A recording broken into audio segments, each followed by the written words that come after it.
자, 오늘은 사무엘상 4장입니다. 우리가 오늘 말씀을 보면서 우리의 어떤 영적 상태를 돌아보기를 간절히 소망합니다. 자, 우리 이제 이때까지 내용을 살펴보면은 그 사무엘상이 전체 뭐 다른 맥락으로 볼 수 있지만은 아마도 이 시즌에는 하나님이 그 시각으로 계속 보게 하시는 것 같습니다. 그건 기도입니다. 그래서 사무엘상 기도로부터 시작을 해서 한나의 기도로부터 시작해서 한나를 통해서 영적 하나님의 또 아들인 사무엘이 태어나고 또 계속 기도로 시작을 하였다가 마지막 사무엘하 다윗의 또 회개 기도로 끝나는 것을 우리가 볼 수가 있습니다. 오늘도 어쩌면은 기도와 연관이 됐는지도 모르겠어요. 왜냐하면 오늘 문제점은 이스라엘이 빨리 문제점을 발견을 하고 나중에 7장에 가면은 7장이죠. 7장에 가면은 미스바에서 사무엘이 기도 운동을 일으키는 장면이 있는데 사실 이게 하나님이 원하시는 거였습니다. 회개 기도. 참 부담스러운 기도잖아요. 그래서 제가 어제 생각을 해봤어요. 이 회개란 무엇인가? 날마다 이렇게 생각을 하는데 날마다 회개하잖아요. 날마다 얼마나 이 죄인인 것을 알게 되는지 생각을 했는데 회개란 무엇인가 또 묵상하는 가운데 드는 마음은 뭐냐면은 회개는 그런 것 같아요. 계속 그러니까 이런 차원이 있는 것 같습니다. 우리의 혼적인 영역이 있잖아요. 우리 지성이라고도 하고, 그러니까 지성, 감정, 뭐 의지, 뭐 이런 영역들 있잖아요. 생각, 감정, 의지 이런 영역들이 있는데 회개를 하자고 하면은 꼭 이런 것 같아요. 내가 아는 영역, 내가 감정적으로, 내가 생각을 해서 지식적으로 아는 영역을 자꾸 회개를 하려고 하잖아요. 근데 진짜 회개는 이런 마음이 듭니다. 하나님이 빛을 비춰주셨을 때 사실 이건 어제 어떤 한 분과 나누면서 주고받으면서 그렇구나 이런 부분이구나 저도 깨닫게 알게 된 사실이었습니다. 하나님이 빛을 비춰주시지 아니하면은 진정한 회개가 되지 않는다라는 거. 지극히 내가 기도를 할 때 회개를 할 때 어떤지 아십니까? 내가 아는 영역에서만 기도를 하고 있다라는 거예요. 그래서 그게 계속 기도를 하고 기도하지만 내일은 또 거기에 발병 나듯이 또 돋듯이 그것이 또 문제점이 되어서 이렇게 된다는 겁니다. 그러니까 진짜 회개는 진짜 기도는 하나님이 빛을 비춰 주셔야 된다. 그래서 내가 하는 회개가 있고 하나님이 알게 하시는 회개 차원이 있다라는 것이죠. 그래서 더 깊은 하나님의 차원으로 나아가려면 반드시 그것이 있어야 돼요. 그게 저는 참 빛이라고 말씀드렸지만 그건 하나님의 은혜입니다. 하나님의 은혜 없이는 알 수가 없어요. 어떨 때는 그렇지 않습니까? 기도를 하는데 나는 이걸 가지고 어떤 소원을 두고 아래고 나아가는데 나는 분명히 이 기도를 하려고 했는데 다른 것을 기도를 하고 있습니다. 그때는 하나님의 은혜가 부어졌는 상태이죠.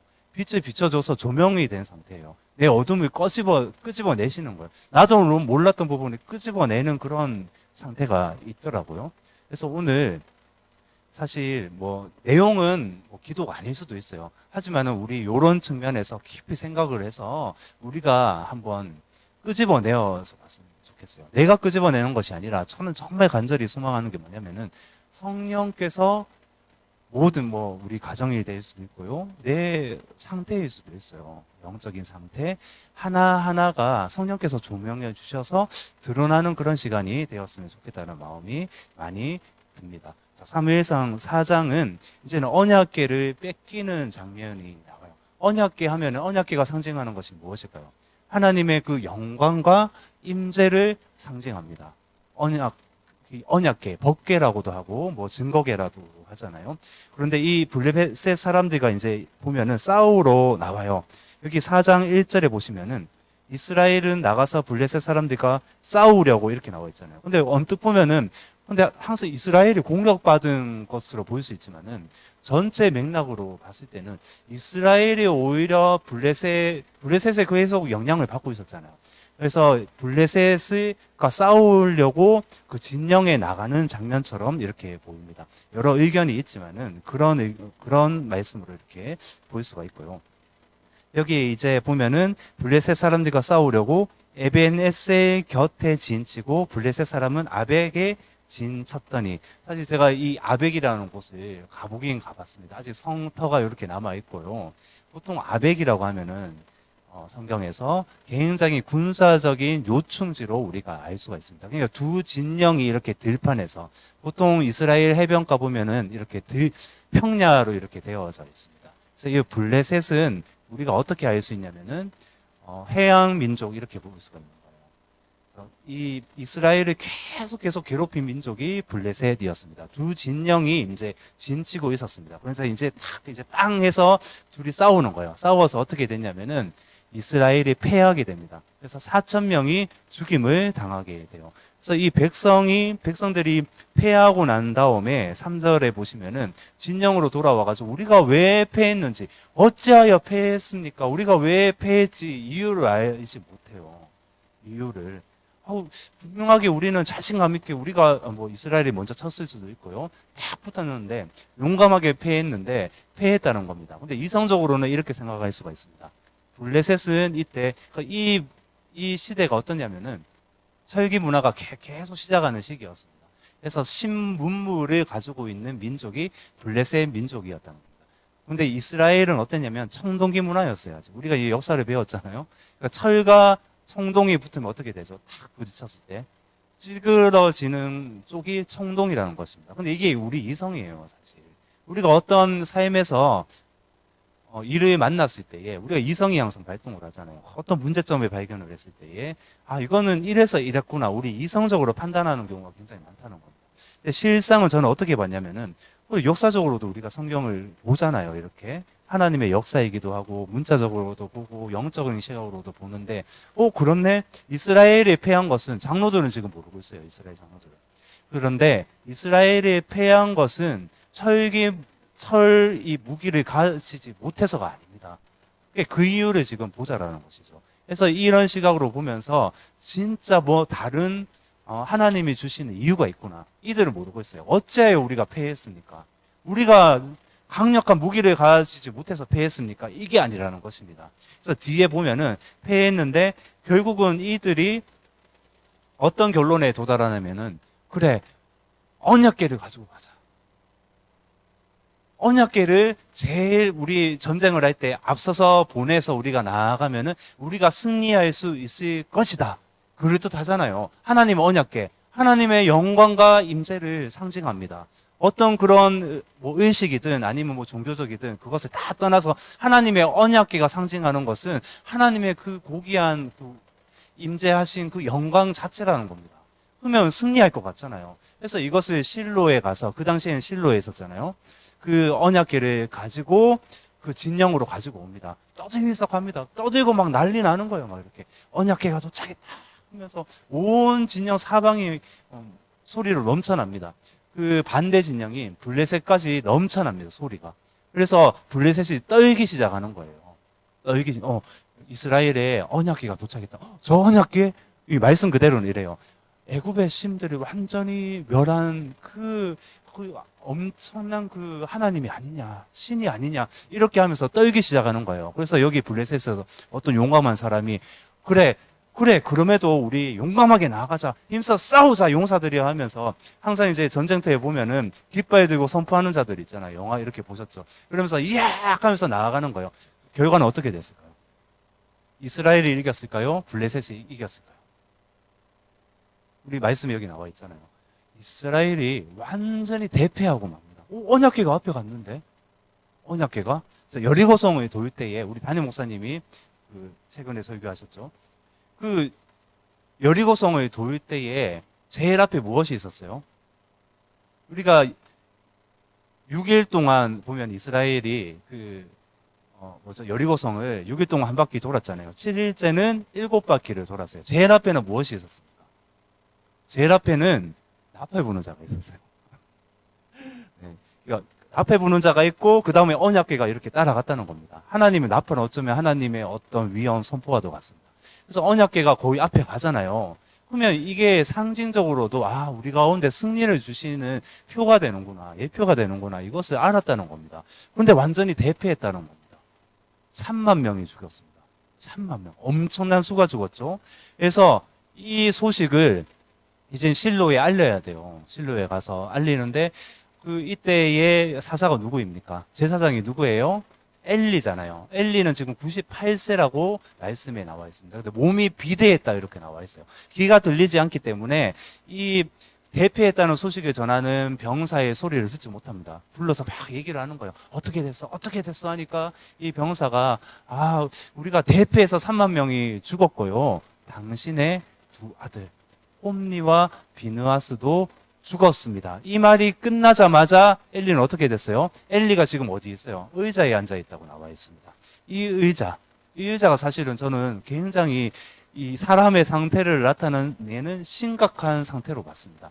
왜냐하면 엘리가 결정적으로 두 아들이 죽었는 소식을 듣고 나서 의자에서 이렇게 꼬꾸라져서 목이 부러져서 죽습니다. 근데 이 의자가 꼭 이 의자인 것 같아요. 사무엘서 1장에 보면은 이 사무엘상 1장 9절에 보면은 이렇게 나와 있습니다.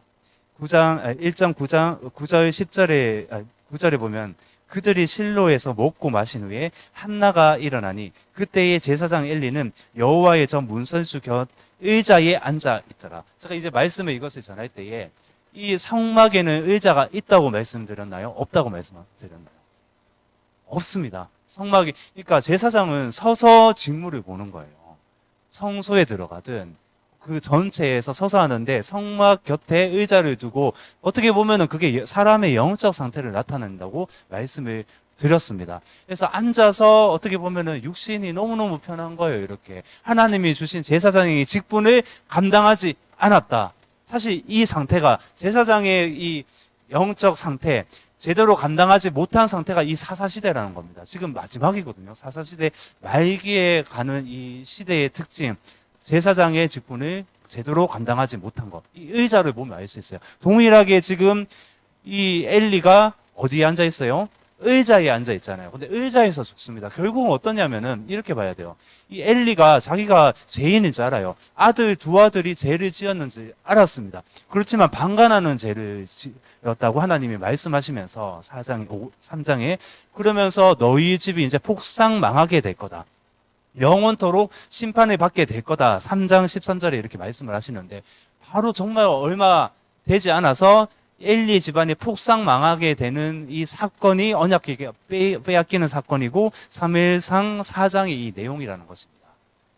이제 대충 이해가 되시죠? 그래서 이제 19절에 보시면 4장 19절에 이 죽은 비느하스의 아내가 이제 대성통곡을 하는 거예요. 이제 아이 출산할 때는 다 됐는데 시아버지도 죽었죠. 그 남편도 죽어버렸잖아요. 얼마나 이게 비참한 상황입니까? 그래서 아들이 태어났는데 이 아이의 이름을 뭐라고 짓습니까? 21절에 이가봇이라고 짓습니다. 이가봇이 뜻이 뭐예요? 이 가봇이라고 하면은 영광이라는 뜻입니다. 이가봇 하니까 이게 부정문이 돼버리는 거예요.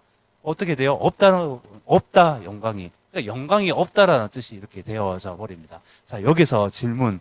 그러면은 언약궤가 뺏겼고 이 며느리가 고백하는 건 그래요. 가족들이 다 죽었잖아요.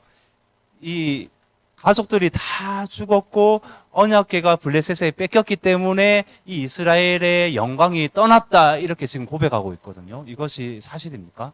언약궤가 없어서 이스라엘의 영광이 떠났을까요? 어떻습니까? 어떻게 생각하십니까? 저는 이렇게 봤어요. 언약궤가 뺏겨서 이스라엘의 영광이 떠난 것이 아니라 어떠냐면은 애초에 영광이 이미 떠났어요. 여호수아가 죽고 그때부터 해서 이 사사기가 시작되잖아요. 이 사사기에 시작하면서 어떻게 시작하냐면은 자기 소견에 옳은 대로 행했다 이렇게 나와 있거든요. 시작이 됐던 거예요. 사람의 욕심. 하나님이 뭐라고 말씀하시는지 안중에도 없어요. 모양은 있어요. 제사 지내는 모양도 있어요. 제사장도 다 있어요.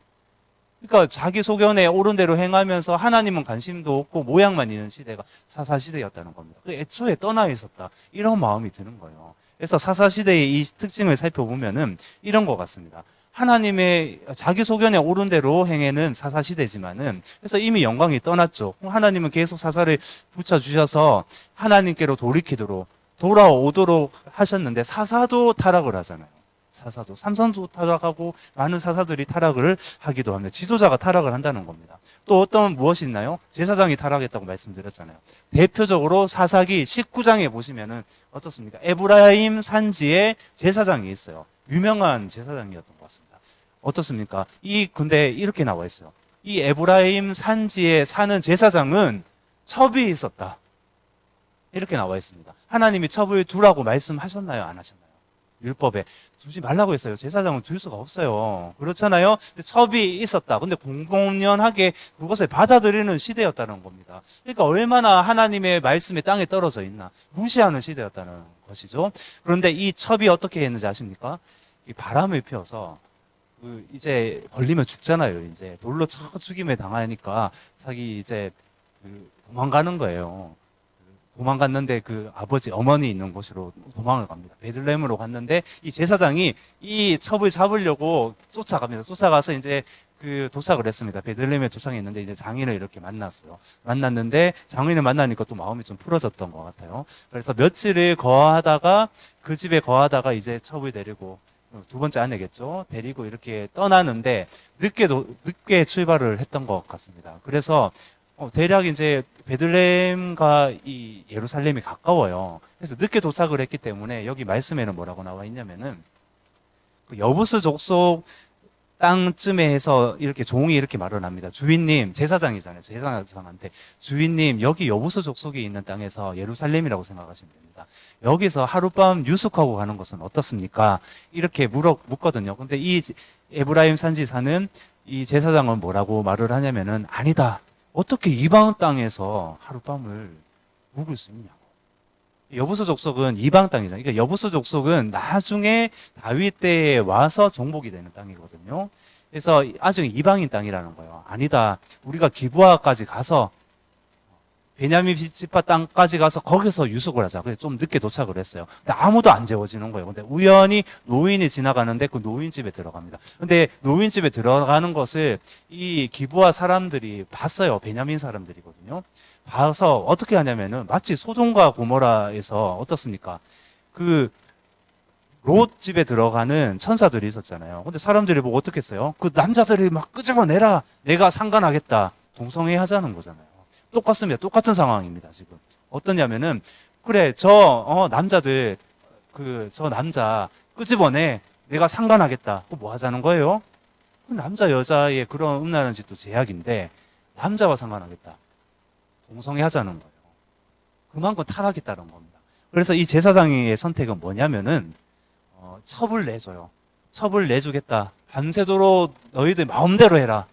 이렇게 해버립니다. 그래서 첩을 내줬는데 이 여자 첩은 밤새도록 능욕당하고 성폭행 당하다가 죽어버렸습니다. 그냥 문 앞에 이렇게 죽어 있는 거예요. 이렇게. 그래서 아침에 제사장이 이렇게 보고 죽어 있는지를 몰랐던 것 같습니다. 아주 태연하게. 그런 것 같아요. 아주 태연하게 한마디 이렇게 하는 것 같습니다. 태연하다는 말은 없어요. 제가 갈로를 붙였는데, 자, 일어나서 이제 가자. 이렇게 말을 합니다.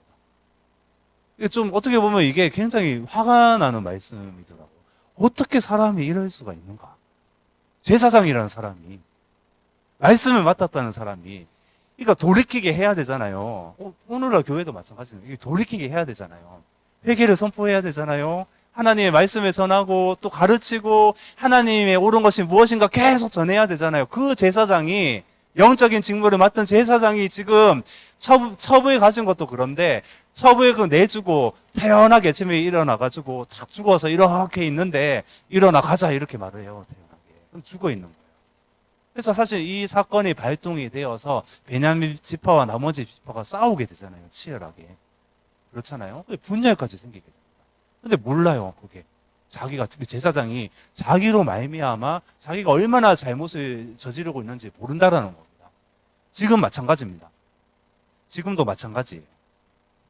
어떻게 보면은 알지만은 내가 어떤 직무도 있을 수 있고 어떤 섬김도 있을 수 있고 뭔가 하나님을 향한 무언가가 있는 상태이지만은 모를 수가 있는 시대가 지금 시대라는 것입니다. 저는 똑같이 봤습니다.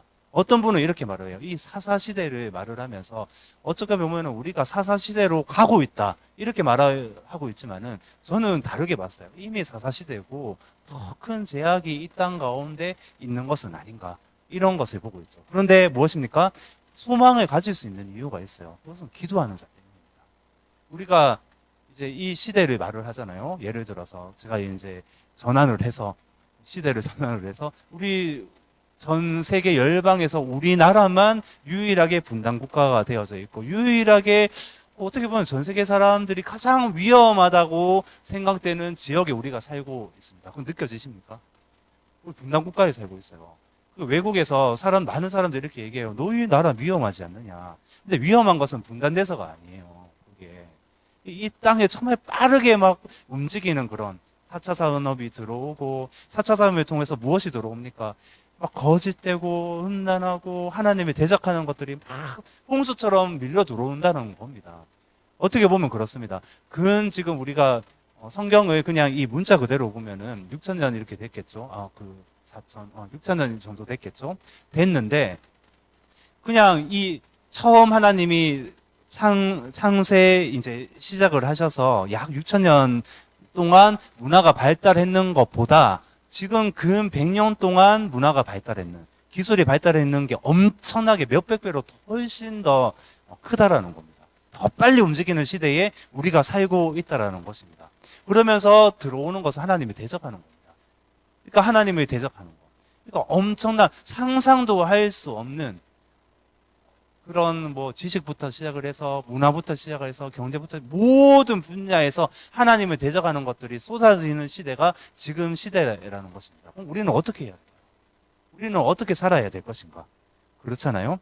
그러니까 하나님의 이 임재를 싫어하고 말씀을 싫어하고 하나하나 하나님을 대적하는 시대에 살고 있는 우리는 어떻게 해야 될 것인가?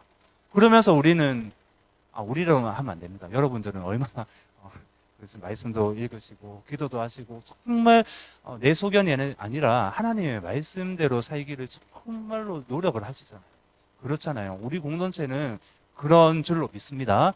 아멘. 세상은 이렇다 할지라도 세상은 그렇게 가고 있다는 겁니다. 모양은 있죠. 마치 이런 거예요. 지금 하나님의 임재가 떠난 이 법궤예요. 이 법궤는 사실은 그런 겁니다. 모양은 이렇게 법궤가 있어요. 와, 이거 영광을 상징해. 이거 정말 하나님의 임재를 상징하는 것이지. 이것만 있으면 돼. 이것만 있으면 승리할 수 있어. 그래서 사실상은 하나님의 임재가 떠난 그냥 괴짝에 불과하다는 겁니다. 하나님의 임재가 없잖아요. 이 자체에 사실 우리 건물이 있는데 하나님의 임재가 없잖아요. 그냥 건물인 거예요. 예배당이 될 수가 없다라는 겁니다. 똑같은 겁니다. 이 법궤가 있는데 하나님의 임재가 떠난 법궤는 사실상 이 괴짝밖에 되지 않는다는 겁니다. 우리 가정 살펴볼까요? 가정 안에 무언가 있는 모양은 있을 수가 있습니다. 사실 제가 먼저 회개한 겁니다. 막 이제 여러분들한테 뭐라고 하는 건 아닙니다. 어떻게 보면 저한테 설교하는 거일 수도 있어요. 그래서 이 가정에서도 마찬가지예요. 내가 무언가 있는 모양은 있는 것 같아요. 있는 것 같은데 사실상 내가 하나님의 임재가 없다. 하나님의 무언가 없다. 만약에 제가 여기 섰잖아요. 하나님의 기름 부으심 없이 내가 여기 섰다. 그러면은 모양은 있어요. 참 주저주저 제가 이렇게 말을 하는데 하나님은 나는 너를 모른다. 너 누구니? 이렇게 말씀하시는 거하고 똑같다라는 겁니다. 이것은 생각해 봐야 될 문제라는 것입니다. 그래서 진짜 이 문제는 이스라엘이 패배한 이 문제는 원인은 뭐냐면은 언약궤가 없어서가 아니에요. 드러났잖아요. 진짜 문제는 사무엘상 7장에 가면 나옵니다. 사무엘상 7장 3절에 제가 읽어보겠습니다. 사무엘이 이스라엘 온 족속에게 말하여 이르되 만일 너희가 전심으로 여호와께 돌아오려거든 이방 신들과 아스다롯을 너희 중에서 제거하고 너희 마음을 여호와께로 향하여 그만을 섬기라. 그리하면 너희를 블레셋 사람의 손에서 건져내시리라. 이방 신들과 아스다롯이라고 나와 있잖아요. 그런데 여기서 이방 신이라는 것은 바알을 의미합니다. 그냥 바알과 이 신화에 의하면 바알과 아스다롯은 결혼을 하거든요. 근데 그게 4절에 나와요. 이에 이스라엘 자손이 바알들과 아스다롯을 제거하고 여호와만 섬기니라. 아멘. 우리 가운데 이것이 있어야 되지 않을까요? 사실 우리가 그렇습니다. 우리가 말씀을 읽을 때도 말씀에 어떤 회복이 있어야 돼요. 우리가 기도를 할 때도 기도를 정말 하려면은 기도하기 힘드시잖아요. 그렇죠? 기도가 즐겁지 않을 때가 많잖아요. 날도 더운데 더워서 안 되고 추우면 또 추워서 안 되고 그렇잖아요. 무엇이 있습니까? 여러 가지 우리 안에 어떤 육체적인 씨름해야 될 것 핑계들이 엄청나게 많다는 겁니다. 그래서 기도는 그래요. 맞아요. 육체의 매임이 하지 못한다는 것을 알 수 있죠. 그래서 회복이 돼야 된다는 겁니다. 근데 이 회복을 저는 이렇게 말씀하시는 것 같습니다. 모든 우상을 제거하라. 이스라엘이 패배한 거, 어떤 언약궤를 들이밀었는데도 패배한 거, 그 이유는 본질적인 거다. 본질적인 거. 진짜 끊어내라. 아스다로스 끊어내라. 바알을 끊어내라. 아스다롯과 바알이 얼마나 이게 하나님이 대적하는 신인지 아십니까? 하나님이 사실 이거 하지 말라고 말씀하셨거든요. 가나안 들어가면 이거 섬기면 안 돼. 가나안의 대표적인 신들입니다. 근데 이 두 신이 이 합방을 해요. 이렇게 하늘에서 이렇게 합방을 해서 그 막 이런 막 흔적들이 남을 거 아니에요. 그것이 떨어지면 풍년이 된다. 이 엄청나게 음란하고, 그러니까 이런 같은 짓을 여기 신전에서 섬기는 신도들과 사람들 재물을 바치러 온 남자들이 그 행위를 똑같이 하면은, 이 신들과 같이 똑같이 하면 풍년을 준다. 이렇게 여기는 악한 신이라는 겁니다. 근데 이스라엘이 가나안에 들어가서 똑같이 해버려요. 여호수아가 죽고 나서. 심각하다는 겁니다. 그러니까 어떻게 보면 진짜 이게 심각한지 모르는 거예요. 오늘날도 그렇습니다. 버젓이 이렇게 해버릴 수가 있다라는 겁니다. 근데 안심하십시오. 제가 계속 이제 뭔가 이렇게 정죄하는 건 아니잖아요, 제가. 그러니까 저도 계속 적용을 합니다. 무엇이 있을까? 무엇이 있을까? 아까 처음에 말씀드릴 때 하나님이 참 빛을 비춰주신다고 말씀하셨잖아요. 비춰주셔야 됩니다. 그래야 알 수 있다는 겁니다. 무엇일까? 내 가정에는 무엇일까? 우리 교회에는 무엇일까? 아니면 우리 캠퍼스에는 무엇일까? 그러니까 하나님을 엄청나게 대적하는 것을 버젓이 가지고 어떻게 했다는 거예요? 하나님을 섬기듯이.